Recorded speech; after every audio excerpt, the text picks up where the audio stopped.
Good afternoon, everyone, and welcome back to our weekly sessions of electronic invoicing in the UAE. So this is the space to answer questions and create a community about electronic invoicing implementation. Here with me, we have Kamil.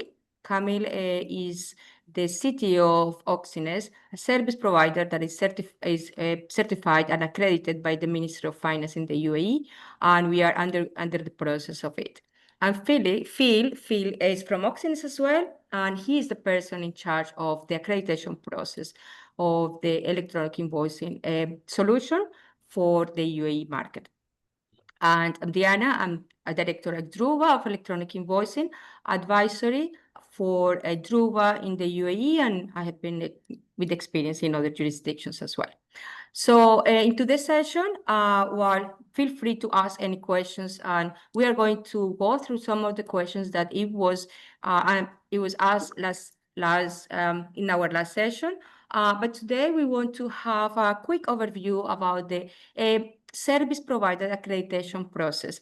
There was a lot of questions, and the reason why is because a lot of questions related to how to select the right electronic invoicing service provider. So we want to give a quick overview. How is the process? What is the Ministry of Finance currently doing with service providers? And how can you select a service provider? It's different to Saudi, and how this process is going to be. So I think, Phil, you can share the experience and where we are in this process. Good afternoon, everyone. Thanks for joining. The goal is to explain what accreditation really means in this program, what the ministry checks, the steps involved, and why you can trust us to handle it without adding any additional work for your team.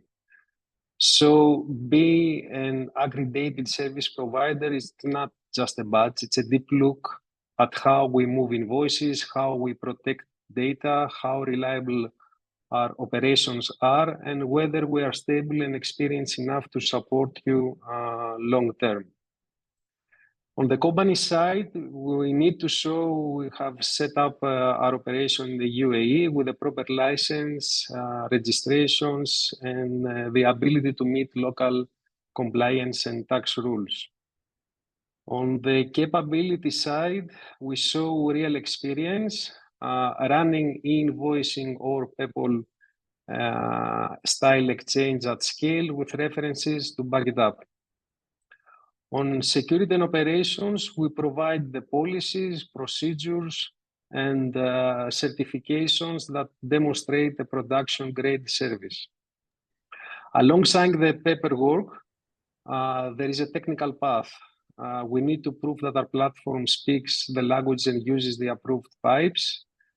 Our system understands the UAE e-invoice profile and its validations, and it can exchange messages over the approved transport.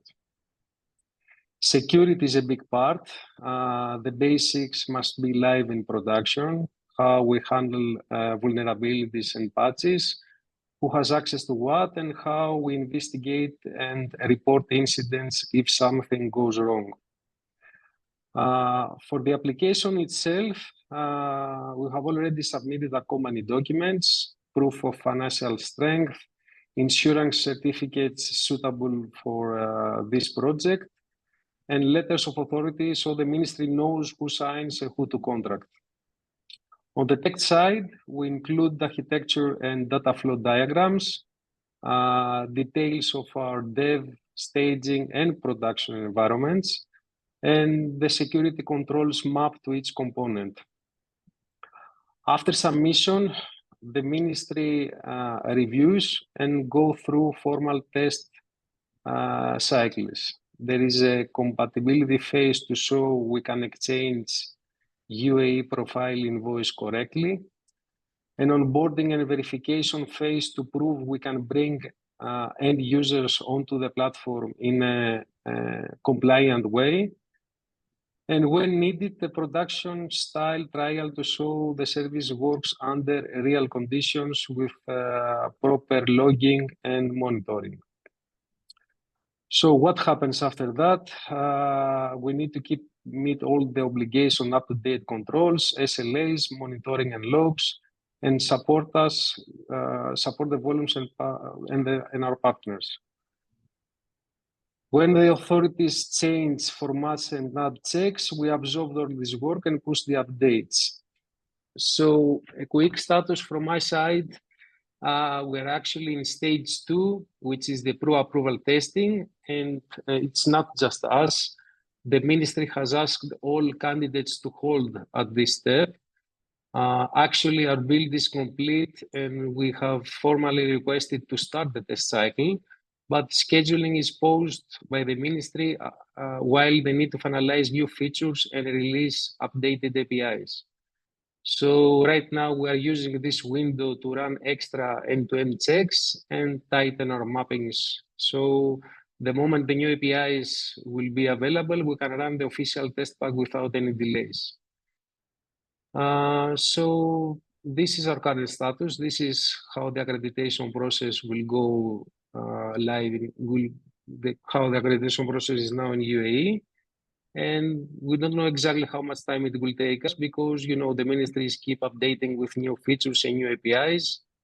So as I told you right now, all the candidates are, we are in the same stage. Thank you, Phil. And I think as all of us we can hear, it's very technical process.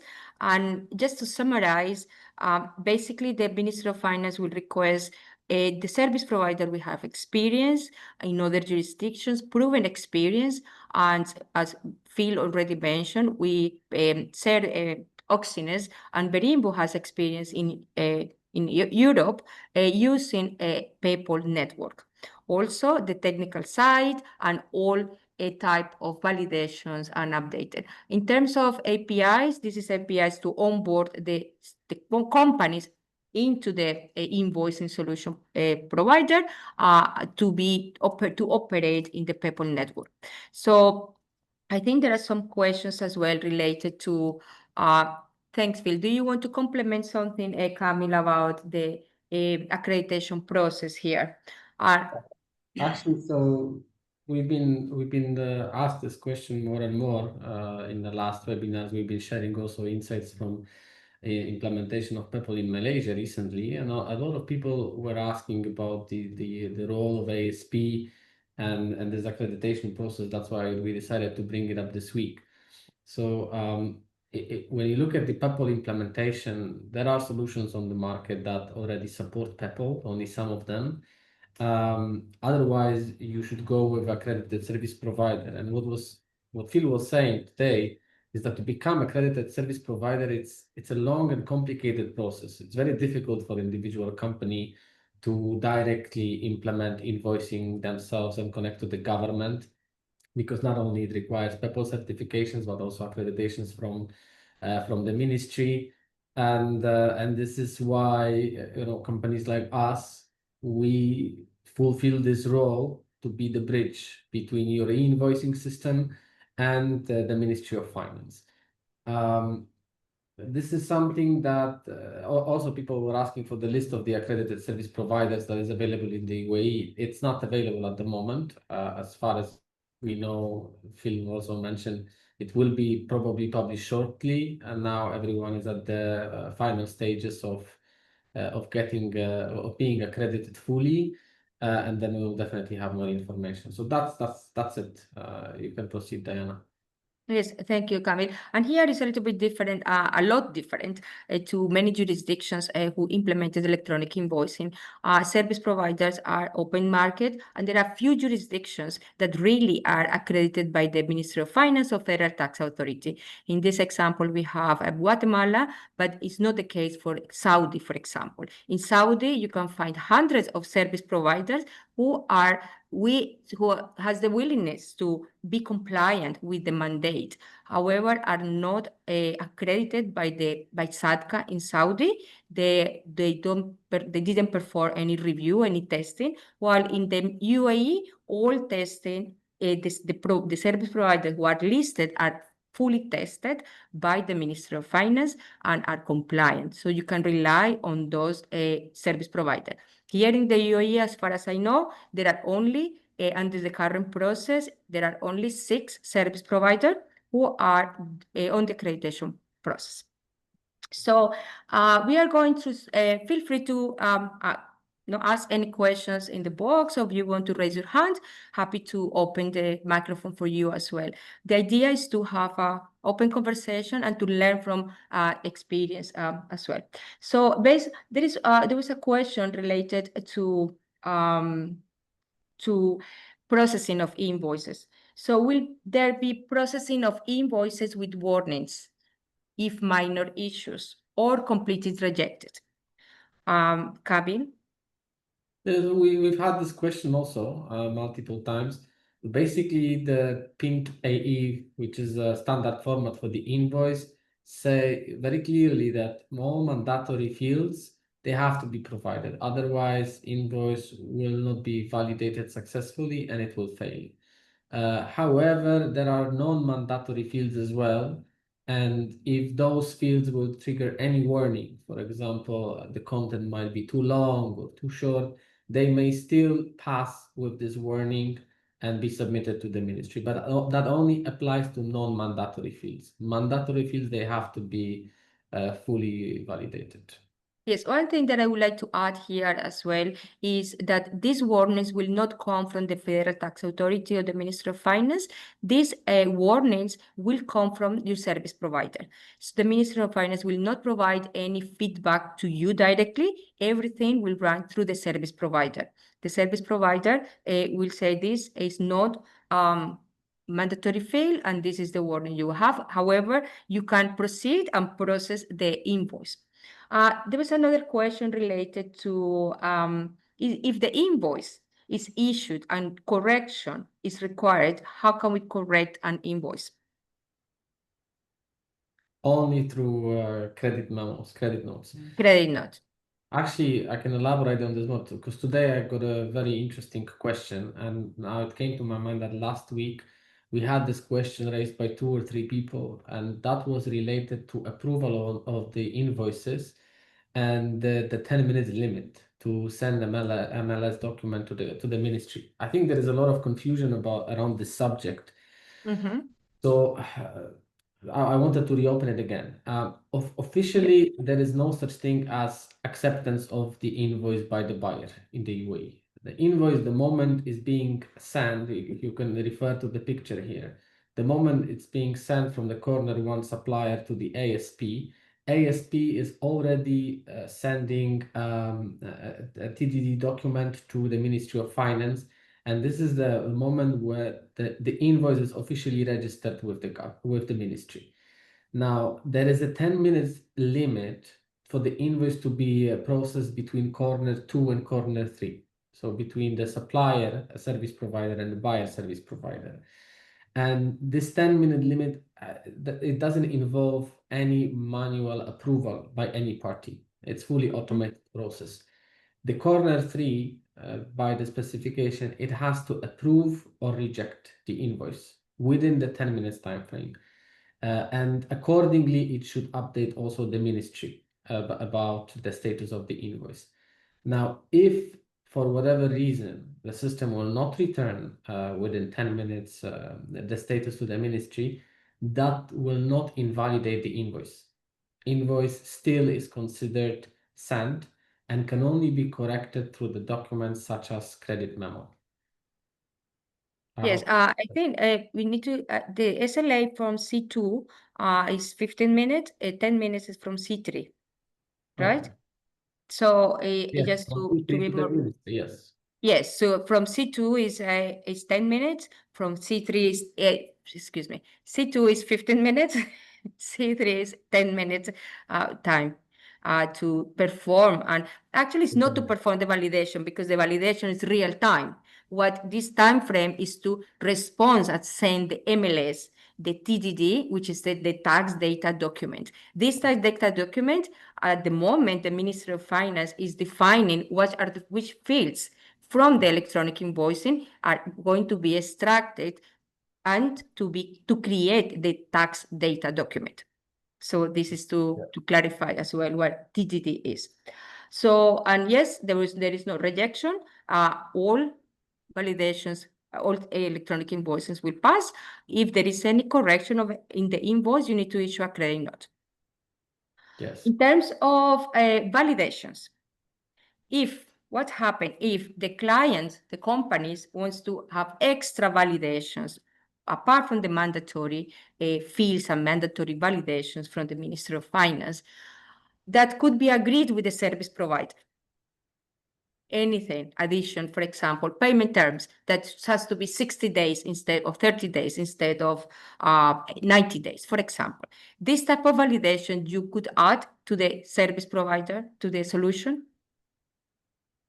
So those can be added to the corner, the accredited service provider, but they will not have any special impact on the process. Yes. These are considered business related validations, but nevertheless, they will not influence in any way whether the invoice is accepted or rejected. As long as the mandatory fields are correct, the invoice will be processed. Yes. There are some more questions about what is the threshold to be in the scope of electronic invoicing, if there is any threshold, turnover threshold for companies to mandate the electronic invoicing. So here, what we need to clarify is, first of all, you don't need to have any special registration for electronic invoicing. So all companies, at the end of the day, in the long term, all companies in the UAE will be under the scope of electronic invoicing. How the tax administrations and the majority of governments will roll out the electronic invoicing is through phases. They will do it in different ways. Some tax administrations, they roll out based on industry basis.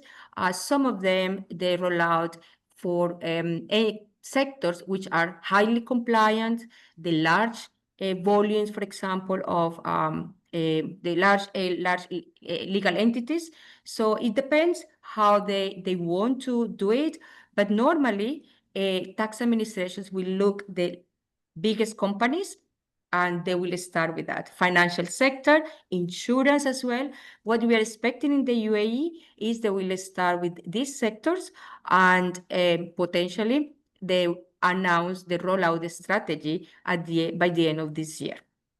So the plan as well is first to publish the list of accredited service providers, and after the accreditation list is published, they will start announcing what are the rollout phases. Companies can be in the first phase, second phase, and third phase, fourth phase. We're expecting not many phases like Saudi Arabia. They will be short because they want to do it quickly.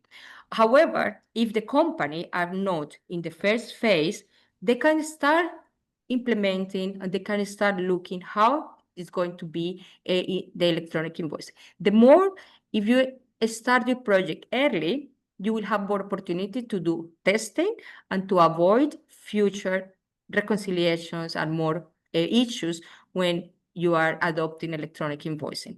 So what is recommended is, regardless of your phase, start now, because there will be a lot of requirements, a lot more new fields. Especially, this is the first time UAE is going to implement PayPal fully for electronic invoicing. So there is another question about if from Oman perspective. I did some research actually just now about this question of Oman e-invoicing mandate. And yeah, seems like credit notes, even if they are zero VAT, are still under the scope of electronic invoicing. So they do have to be sent through the electronic invoicing platform. So yes, for the UAE, irrespective of VAT registration, most of the all transactions are under the scope of electronic invoicing. Here is B2B, they start B2B, business to business, business to government, government to government. What are the type of transactions? Regardless of the taxability, they are under the scope of electronic invoicing. If the transaction is standard rated, if it's out of the scope, exempted transaction, still you need to require to issue an electronic invoice. And the reason why is because electronic invoice is not only for VAT or tax purpose. It relates a lot to VAT because it's transactional level. However, electronic invoicing, an invoice serves for commercial and tax purpose. So here the objective from the Ministry of Finance and Tax Administration is to have full visibility of your transactions, the economy of the country, and also to check if not only the electronic invoice and the taxability is right, but also to collect all data from all companies and assess if, for example, the pricing that you are giving in your invoice is according to the market, for example, to provide a tax relief as for a specific sector if they feel they need. For example, if there is a Ashman or any of the Emirates, they need more revenue so they can implement new taxes as well. So it's really to have visibility of all transactions regardless of the taxability. There's a question also for the self-billing invoices, whether those will be supported under the UAE model. Yes, the print AE format includes self-billing profiles, so the customers will be able to issue self-billing invoices back to the suppliers.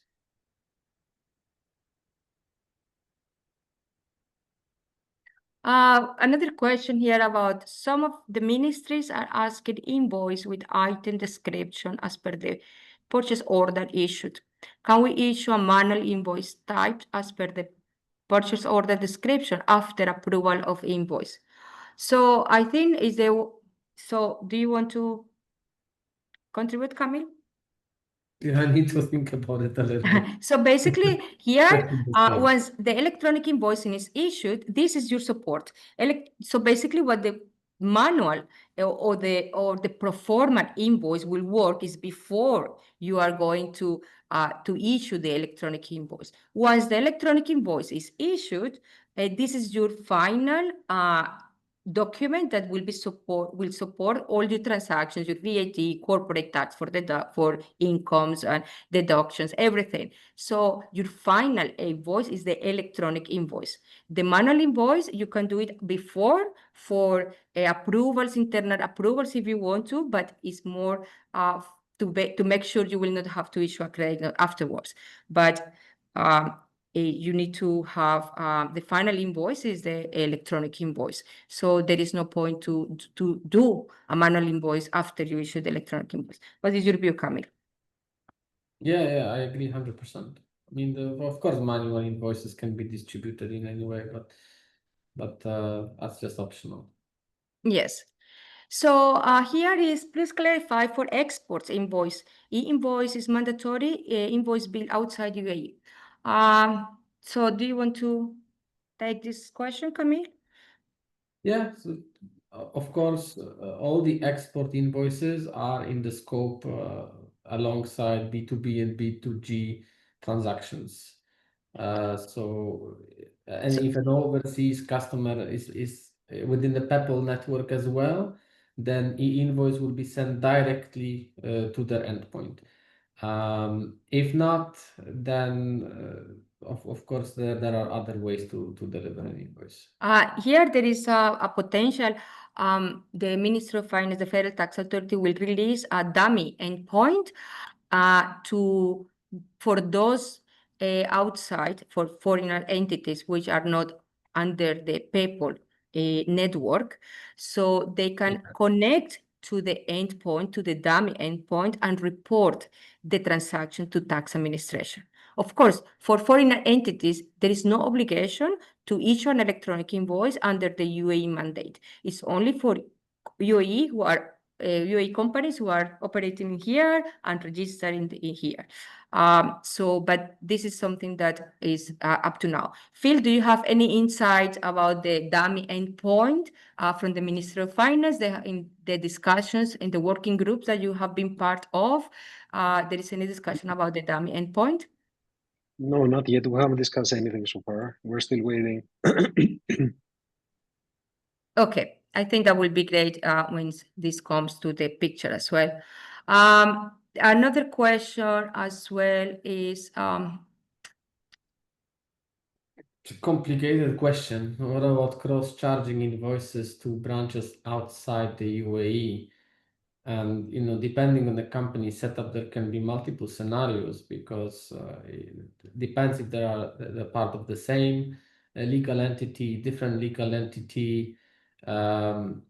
It's hard to say. I mean, basically, I can draft some answer to that. I don't know if Diana, you can provide more information about the different entities, same entities, and it's related to TRN, TIN numbers.